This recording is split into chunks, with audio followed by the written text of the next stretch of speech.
Have you ever asked yourself, what am I waiting for? As we get older, many of us fall into the trap of putting off the things that truly matter. We wait for the perfect moment, the perfect circumstances, or sometimes we just keep working, living, and following routines that no longer serve us. But what if the truth is that the perfect time is now? What if the real secret to living fully in our 60s and beyond is to stop waiting and start living? In this video, I'm going to share with you 9 things you should let go of after 60, things that are holding you back from experiencing the life you deserve. These are not just small habits, but profound shifts that will bring you more joy, peace, and freedom. Whether you are still working, planning your next adventure, or simply enjoying your retirement, this is a chance to break free from what no longer serves you. From stopping the fear of spending to letting go of the guilt of enjoying life, you'll learn how to live intentionally, with meaning, and most importantly, without regret. Stick with me until the end, because the last point will shift the way you look at every single day of your life moving forward. You do not want to miss it. Let's dive in and begin your journey to a life full of purpose and joy. If you are not subscribed, subscribe and activate the notification bell so you don't miss any videos. Your support means a lot to me, and if you enjoyed this video, you can help me continue spreading the valuable lessons by liking and sharing it. If you like the topic of this video, please comment 1.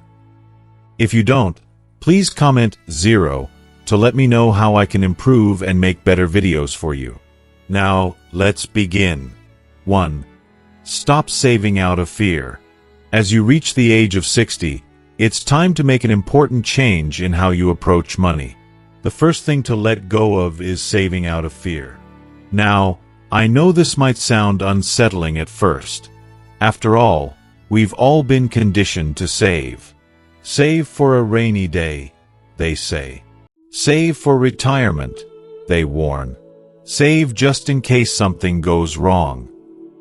These words have been drilled into us for most of our lives, and good reason.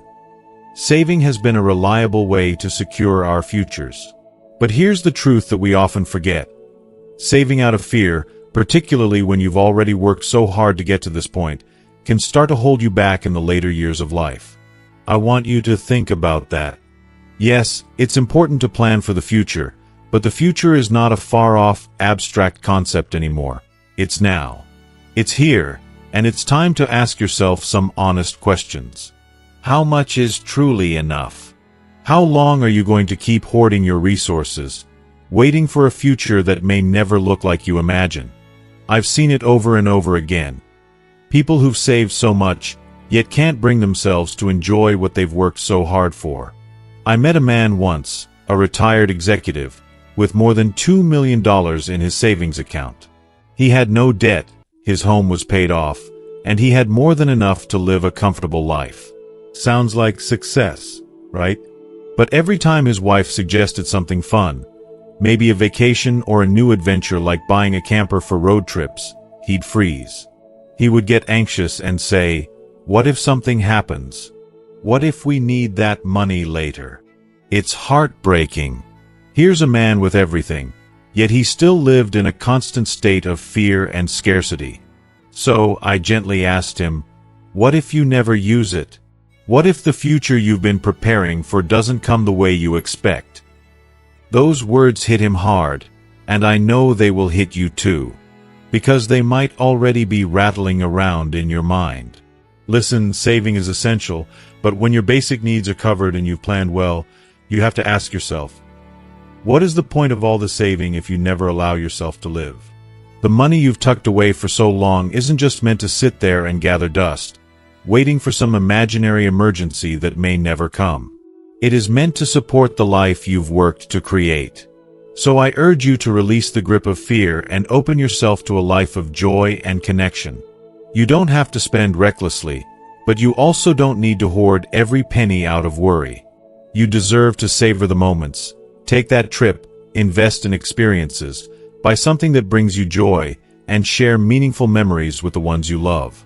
If your needs are covered and you have the means, allow yourself the freedom to live fully in the present, not in the constant fear of, what if?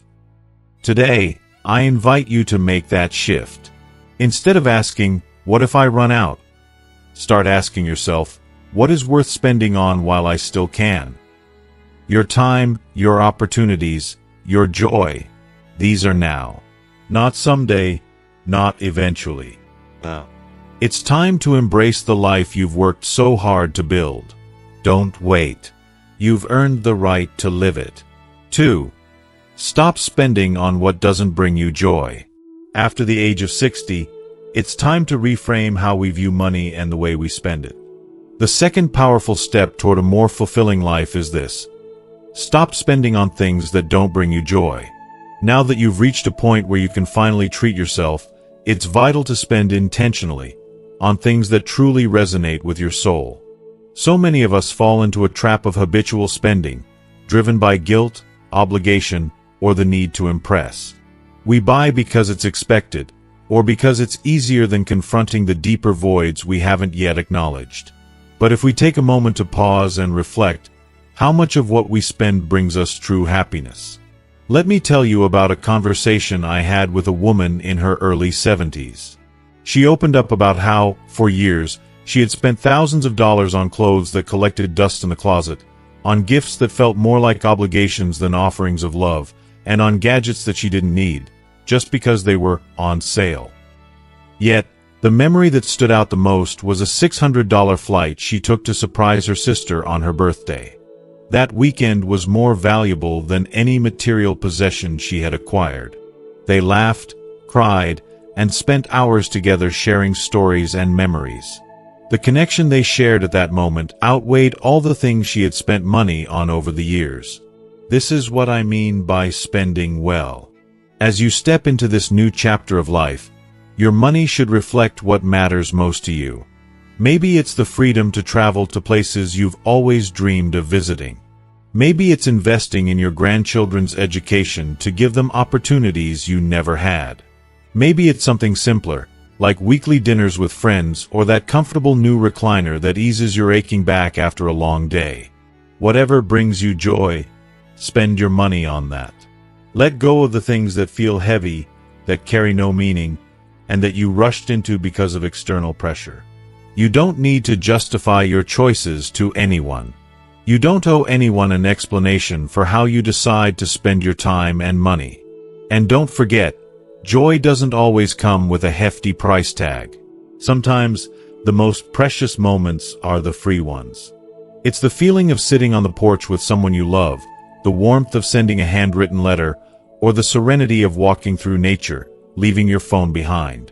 So before you make another purchase, ask yourself, is this adding value to my life, or is it just filling the space with noise? Spend with intention. Spend with heart. Because life after 60 isn't about having more or less, it's about having meaning. And when you spend on what truly matters, every moment becomes richer, deeper, and more fulfilling. 3. Stop trading time for money. As we reach the golden years of life, one of the most powerful and profound realizations comes with the understanding that the very thing we've spent so many years chasing, money, should no longer be the measure of success or fulfillment. It's time to stop trading your precious hours for a paycheck unless that work still fills your soul with meaning. For so much of our lives, the equation was simple. Time equals money. You worked tirelessly, showing up day after day, enduring long hours and tough situations. You did it because it was necessary. After all, you needed to provide, to build the life you have today. But here's the thing, that chapter is behind you. You are in a new one now, a chapter where the most valuable currency you have is not money, it's time. If you are still watching this video and find these lessons useful, please comment 1 below to let me know that you are still here with me. Ask yourself, do you still work because you find joy in it? Or are you continuing out of fear of letting go of what has been your identity for so long? Do you truly feel a sense of purpose? Or is it simply filling the space in your life, keeping you busy? It's easy to become so accustomed to a routine that you forget to check in with yourself. But now is the time to ask these questions, and to answer honestly. I'm not suggesting that you should retire simply because you've reached 60. If your work still sparks joy, if it gives you purpose, energy, and connection, then by all means, continue. But do it because you choose to, not because you feel trapped by old habits or an irrational fear of slowing down. One man I once knew had been a high school teacher for over 3 decades. People constantly asked him, "When are you going to retire?" But he would always reply with the same simple, profound answer, "I'll retire when I stop loving it." And he didn't stop teaching until he was 67. But when that day came, he woke up, felt a shift, and knew it was time to move on. It wasn't regret he felt, it was peace. That's what I hope for you. I hope that when you decide it's time to let go, you do so with a sense of fulfillment, knowing that you've lived your life by your design, not by the expectations of others. But here's where it gets emotional, and I speak from the heart. I also see the other side. I see people who stay in jobs that no longer serve them, who stay out of fear of who they might be without that role. I see those who have never been taught the art of slowing down, who feel guilty for taking a break, as though their worth is tied to constant productivity. This is the truth I want you to grasp. Money can be earned again, but time? Time is a one-way street. Once today is gone, it is gone forever. No paycheck can buy it back. So if your work fills you up, if it aligns with your heart, continue on your path with pride. But if your work drains you, if it holds you back from the life you long to live, it may be time to let go. You've spent so many years trading time for money, but now, it's time to trade your time for something deeper. Meaning. You deserve that. You deserve the freedom to spend your days doing what brings you joy, to reconnect with the life you want, free from the fear of letting go. At the end of the day, what truly matters is how you choose to spend the time you have left. Make it count, because no amount of money can buy it back once it's gone. The choice is yours. Do you want to spend your time working for a paycheck, or do you want to spend it living with purpose, with peace, and with joy? I believe you deserve the latter. 4. Stop putting off experiences. One of the most profound things you must let go of after the age of 60 is this. Stop putting off the experiences you've always dreamed of. How many times have you found yourself saying, "I'll travel to that destination someday. I'll pick up that hobby next year. I'll start that adventure when things settle down." But here's the harsh reality. Someday is not a day on the calendar. For far too many, someday never actually arrives. I'll never forget the conversation I had with a couple who had always dreamed of driving cross-country in an old Airstream trailer. They had the money. They had the time. But for years, they kept telling themselves, "Next summer." It was always just around the corner. Then, one winter, the husband had a health scare. It wasn't life-threatening, but it was enough to shake them to their core, enough to make them realize the truth they had been avoiding. They were waiting for permission that would never come. So they packed up their bags, hit the road, and 6 months later, they told me it was the best decision they had ever made. Not because every day was perfect. Not at all. But because they stopped waiting. They took a step that had been held back by fear and uncertainty. And that, my friends, is the power of action. The power of now. Now, I want to ask you, what have you been putting off? What dream is sitting on the back burner of your life? A trip you've always wanted to take, a hobby that's calling your name, a friend you've been meaning to visit, or a letter you keep promising to write but never seem to get to. Why not take that step now? You don't need to wait for retirement to start living fully. You don't need everything to be perfect. And you certainly don't need anyone's permission to begin. Here's the thing that so many don't realize until it's too late. Work, routine, even the perfect plan, they all become convenient excuses. But beneath it all lies something deeper, something more vulnerable. Fear. Fear of change. Fear of doing something unfamiliar. Fear of finally putting yourself first. But what if this year, you let go of waiting? What if you gave yourself the gift of permission to begin living now? Not in 5 years, not when things finally line up, but right now. You're not too old. It's not too late. And you are allowed to create memories that feel like magic, no matter your age. The world is still full of wonder.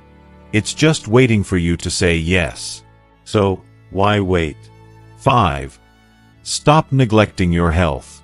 The fifth and perhaps one of the most crucial things to let go of after 60 is this. Stop neglecting your health. Now, I say this with all the love and compassion in my heart because I know that this is not always an easy subject to approach. But it's a conversation we must have. You see, many people, when they think about retirement, focus on the years they have left. Maybe 15 years, 20 years, or even more. But the real question we should be asking is, how many healthy years do you have left? Because let me tell you, without good health, real, lasting health, it doesn't matter how much money you have tucked away in the bank. It doesn't matter how many trips you've dreamed of taking, or how beautiful your retirement home is. If you don't have the vitality and energy to enjoy it, what does it all mean? Life can quickly start slipping through your fingers, and all the things you've worked so hard for will lose their significance. Let me ask you this. Would you rather have $20 million, but feel sick, exhausted, and in pain every single day? Or would you rather have just $1 million, but feel vibrant, strong, and full of life? The answer is clear to most of us. When we stop and think about it, we would choose health every time. It's not even a contest. Yet, too many of us live as if we are chasing the first option. Money, possessions, and the illusion of comfort, without realizing that the most precious thing we can have is our well-being. Here's the good news. You don't need to make drastic, life-altering changes overnight to start feeling better. You don't need to suddenly run marathons or completely transform your diet. No, it's the small steps that count. The little victories. Start by taking a walk every day, just a little longer than yesterday. Choose water instead of soda, stretch when you wake up, or maybe even join a local fitness class designed for people your age. These small acts, over time, will add up and make a big difference. And don't underestimate the power of light strength training. A little bit of guidance can do wonders for your balance, your energy, and your independence. This is not about losing weight or pretending you're young again. It's about holding on to your freedom. It's about being able to run and play with your grandchildren, to travel without being weighed down by pain, and to wake up feeling alive, not fatigued.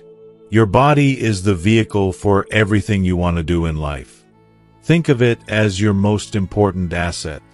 And just like any valuable vehicle, it requires maintenance. It needs regular care. It needs your love and attention.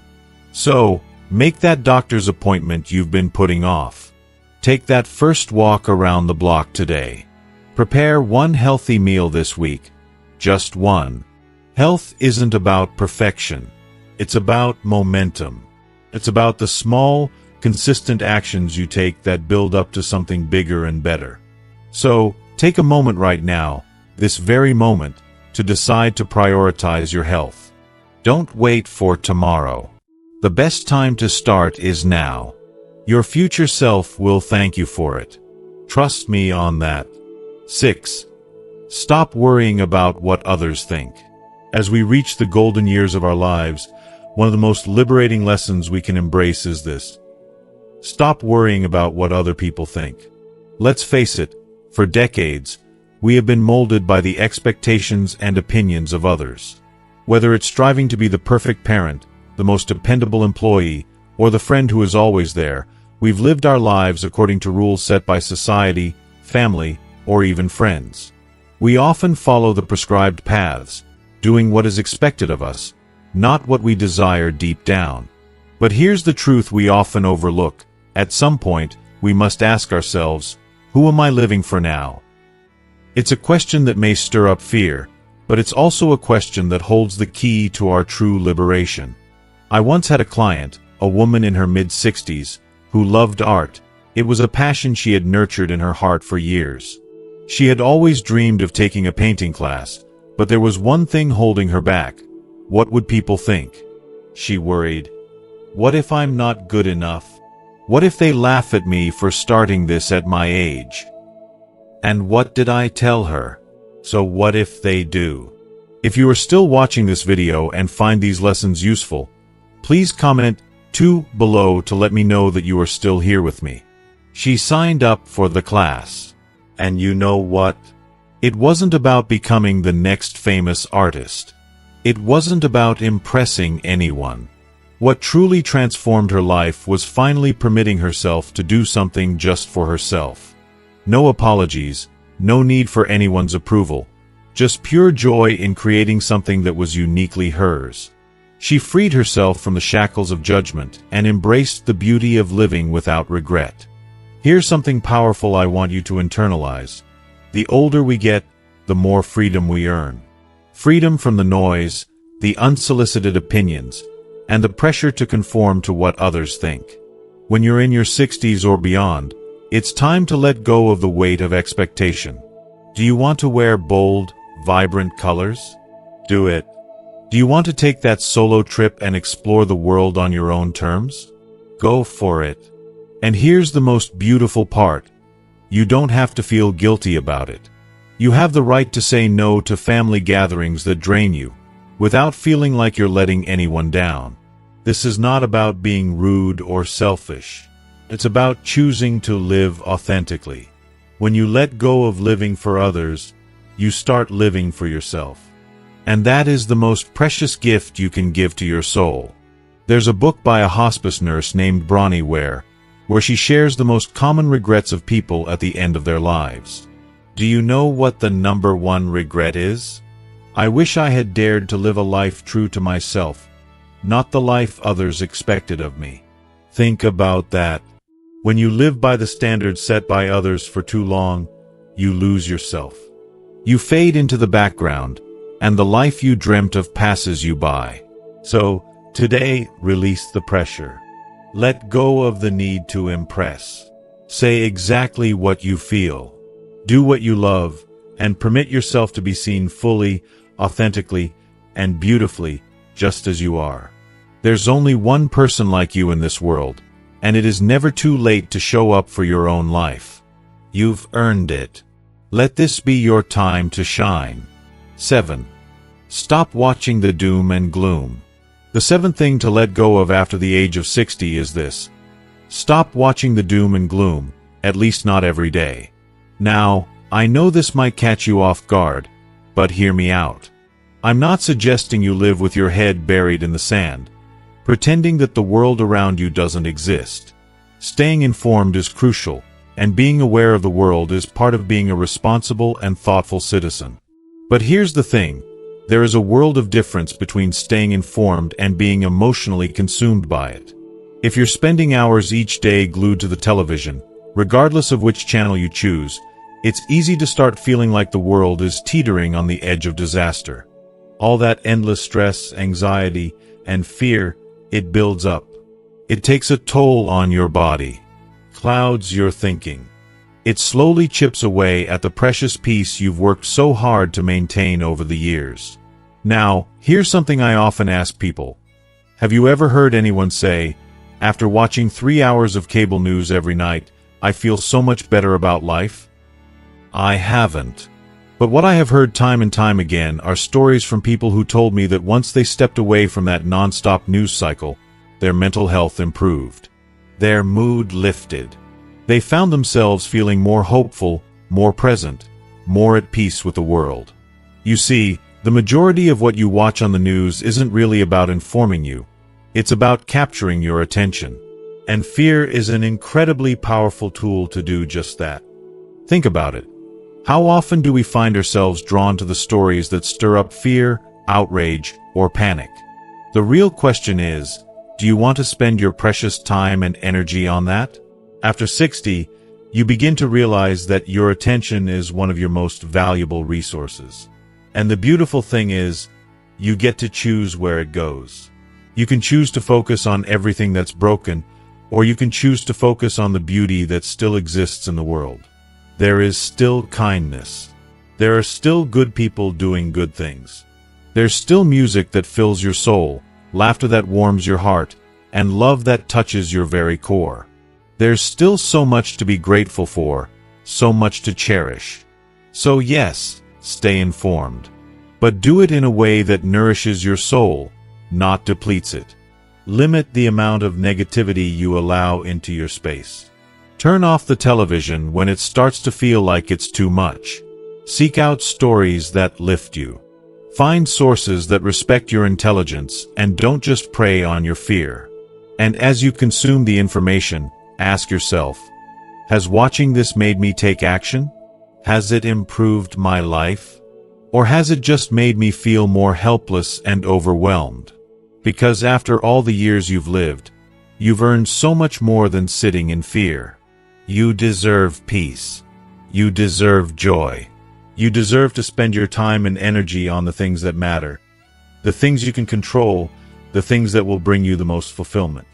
So take a step back, take a deep breath, and choose wisely where you focus your attention. It's yours, and it's one of your most precious assets. Don't waste it on what doesn't serve you. 8. Stop ignoring your financial plan. After the age of 60, one of the most crucial yet often overlooked aspects of life is managing your finances, and finding the balance between neglecting them and obsessing over them. The 8th thing to let go of after 60 is exactly this. Stop ignoring your financial plan, but also stop drowning in the fear of every little detail. It's a delicate dance that many struggle with, and I can understand why. On one side of the spectrum, you have those who avoid their finances altogether. They say things like, I just can't deal with it. It's too much, I'll handle it later. Or, I don't even want to know. It's too overwhelming. And I get it. The weight of financial decisions can feel like a heavy burden, especially when life seems to have already given you so much to handle. But here's the hard truth. Ignoring your financial situation doesn't make it go away. It simply lets it fester in the dark, growing bigger and more complicated the longer you put it off. At this stage in life, you can't afford to keep your head in the sand. It's more important than ever to have a clear grasp of your finances. Do you know how much income you need each month to maintain your lifestyle? What will happen if your health starts to decline? Are you truly prepared for the unexpected twists and turns life might throw your way? It's not about becoming an expert, but it is about having a solid plan. A plan that gives you the peace of mind to enjoy your life, rather than stressing over it constantly. On the flip side, some become completely consumed by their finances. They analyze every dollar, scrutinizing each penny with fear, asking questions like, if I take a vacation, will that affect my tax efficiency? It's like they're delaying joy simply because of a spreadsheet. I've seen this pattern, and it can rob you of the very purpose of your hard work. The money you've saved and invested was never meant to be locked away in fear. It was meant to support your life and bring you freedom, not to hold you hostage.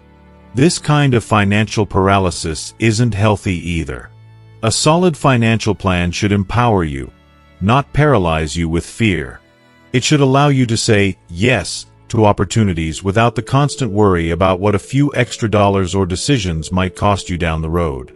I once shared this with a client, and it completely shifted his perspective. I told him, the sign of a great retirement plan isn't just about how much money you have in your accounts, it's about living a life that makes every dollar worth it. So let me remind you, don't avoid your finances out of fear. Don't let anxiety take the wheel, leading you into obsessive control. Instead, start using your finances as the tool they are meant to be.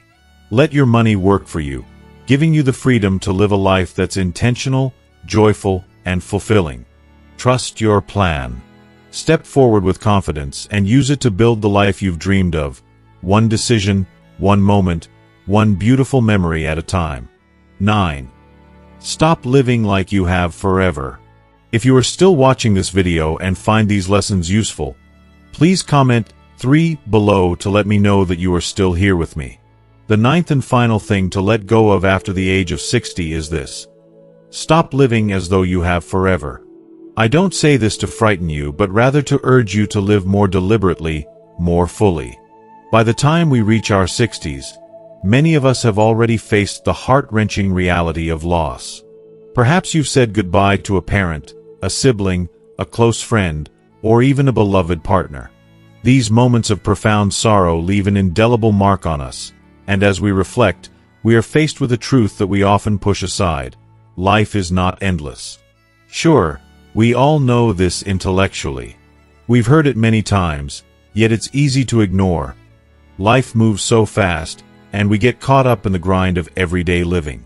We tell ourselves there's time, that we'll get to that special trip, that important conversation, or that long-awaited goal. But then, the days slip away, and we're left with an unsettling realization. You never truly know how much time you have left. And that, my friend, makes today more precious than any other day you'll ever have. I ask my clients a question that seems simple but carries immense power. If you knew, without a doubt, that this was your last year on Earth, what would you do differently? Who would you reach out to? What words would you speak to them? What habits would you break free from? And more importantly, what dreams would you begin to pursue without hesitation? Most people answer that question quickly. They already know what truly matters to them. But here's the catch. Despite the clarity of their answers, they often return to their old patterns of waiting. They go back to living as though there's always another day, another chance. And I can't help but wonder, what are we all waiting for? Why do we so often push aside what we know deep down we should be doing? This is your life, right here, right now. You have the power to make today count. Every minute is an opportunity to choose the life you want to lead, to speak the words you need to say, and to live without regret. There is no perfect time. The time is now. Thank you so much for joining me today and reflecting on these powerful lessons. So, what have you learned from this journey so far? Is there one thing from today's video that truly resonated with you, something you feel ready to embrace and apply to your own life? I would love to hear about it. Please, take a moment to comment below and share the one lesson that stands out to you the most, and how you plan to make it a part of your daily life moving forward. Your insight could inspire someone else to take the first step toward living more fully. If you enjoyed this video, please leave a comment, and don't forget to like, share, and subscribe to our YouTube channel. By doing so, you'll stay connected with more content designed to help you live your best life as you age with purpose and joy. Until next time, take care and remember, today is a gift. Make it count.